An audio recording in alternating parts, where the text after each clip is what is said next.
Okay, so ito po ang inyong lingkod, Pinoy NFT Review. So para sa video na to, pag-uusapan natin yung Sumo Race. So para makapunta tayo doon guys, mula dito sa dashboard, i-click natin dito sa Soga City. So here, makikita natin dito yung isang malaking building and purple yung kanyang kulay.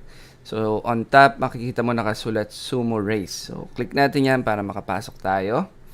And then, kailangan natin click itong start. From here guys, ito yung mga bagay na kailangan natin consider. So, meron ditong region guys. So, tayo nasa Pilipinas. So, piliin natin yung Asia. Kung nasa overseas kayo, piliin nyo yung region na malapit sa inyo. Next, meron ditong tatlong maps na available. So, meron rooftop, meron cyborg corp, meron downtown. So, sa rooftop, kahit wala kayong NFT, pwede kayong maglaro dito. Pero dito sa Cyborg Corp tsaka Downtown, ayan, nakasulat one owned hero required. So, dapat dito meron kayong NFT and mas mataas yung energy consumption dito sa dalawang maps na to. So, kung free to play tayo, dito lang muna tayo sa rooftop. So, click natin rooftop and then click Battle Royale. So, by default guys, ang avatar na magagamit natin ay itong Sumo Racer na to. Now, kung meron kayong NFT, pwede nyo gamitin yon kagaya nito. And then, kapag okay ka na dyan, pag satisfied ka na doon sa avatar, click Select Hero. So, dito sa right, merong lalabas na play.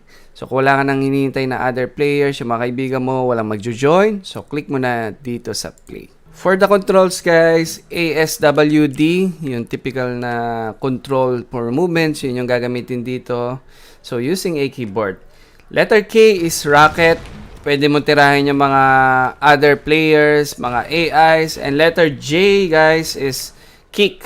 Kasi meron dito mga treasure chest and pwede mong i-kick yun para ma-open.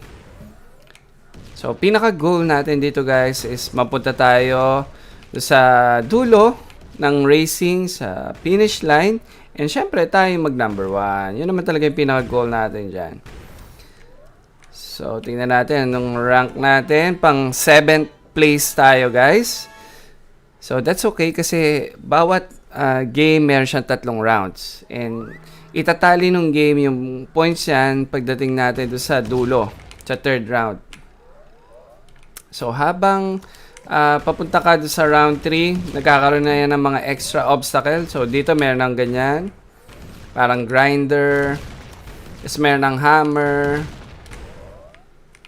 And gusto mo rin dito guys, hindi lang maging number 1. Makuha rin yung mga food, yung mga items sa field. Ayun, may ruby doon, pero lagpasan na lang natin. May gold coin. May mga food pang upgrade.